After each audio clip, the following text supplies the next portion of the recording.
আজকে দুপুরের জন্য কই মাছ রান্না করব। গতকাল কই মাছ আর অনেকগুলো শিং মাছ নিয়ে এসেছে, তো কালকে আর আমি না কুটে ওই অবস্থায় পানিতে জীবিত রেখেছিলাম। তো আজকে ভাবলাম যে পানিতে রাখলে মাছগুলো কিন্তু শুকিয়ে যায়, খেতে ভালো লাগে না। সেজন্য ভাবলাম যে না, আজকে সব মাছ একসাথে কেটে নিচ্ছি। তো কই মাছ কাটতে জানেনই তো কেমন অসুবিধা হয়, শুধু কাটা আর কাটা।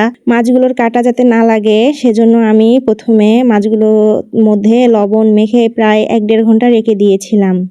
কই মাছ কিন্তু অনেকক্ষণ জীবিত থাকে।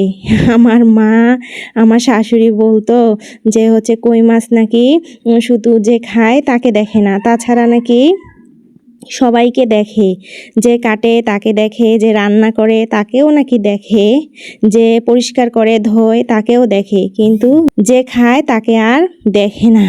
তো যাই হোক, কই মাছ কাটতেছি আর তাদের ওই কথাগুলোই আমার মনে পড়ছে। তো আমি তো লবণ দিয়ে মেরে ফেলছি আগেই, না হলে খুব অসুবিধা হয়। আর তাছাড়া ছাইও ছিল না, আমি গ্রামের বাড়ি থেকে ছাই নিয়ে আসি, তো এবার আর ছাই আনতে আমার মনে ছিল না। পাশের ফ্ল্যাটে ভাবির কাছে গিয়েছিলাম, তো ভাবি ডক্টরের কাছে গেছে, সেজন্য ছাইও আনতে পারিনি।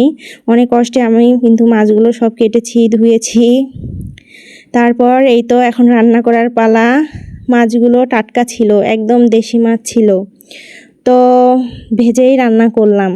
আমি টাটকা কোনো মাছ হলে ভাজি না, এমনিতেই রান্না করি। তো কই মাছ তো একটু যদি গন্ধ লাগে সেজন্য আর কি সুন্দর করে ভেজে এখন আমি ভুনা করে নিব।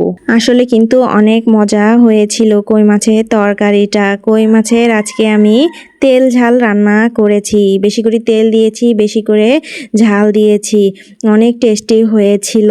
দেশি কই ছিল তো সেই জন্য মনে হয় অনেক ভালো লাগছে। আর যেগুলো হাইব্রিড কই থাকে, মানে বিদেশি চাষের কই থাকে, তো সেগুলো কিন্তু অনেক গন্ধ লাগে, ভেজে ভালো করে রান্না করার পরও গন্ধ লাগে। পাশের বাসায় অনেক হাঁস মুরগি মোরগ পোষে, তো ওরা আজকে খুব ডাকাডাকি করছে, ভয়েসের মধ্যে মোরগের ডাক শোনা যাচ্ছে।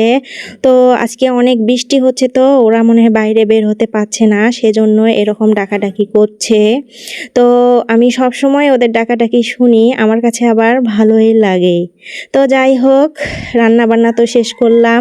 বেশি করে একটু পেঁয়াজ কুচি দিয়েছি, পেঁয়াজ কুচির কারণে মাছের তরকারিটা আরও ভালো হয়েছে খেতে। আমি 2 পিস মাছ নিয়েছি, বেশ অনেকটা ঝোল নিয়েছি, আর এভাবে মাছ খুলে খুলে বেশ মজা করে খাচ্ছি। খেতে কিন্তু আসলে অনেক মজা হয়েছিল। তো যাই হোক, ভিডিওটা যদি আপনাদের ভালো লাগে প্লিজ একটা লাইক করবেন, কমেন্ট করবেন, আর সাবস্ক্রাইব করে আমার এই ছোট্ট চ্যানেলটার পাশে থাকবেন। আজকে এ পর্যন্ত, সবাই ভালো থাকবেন, সুস্থ থাকবেন, আল্লাহ হাফেজ।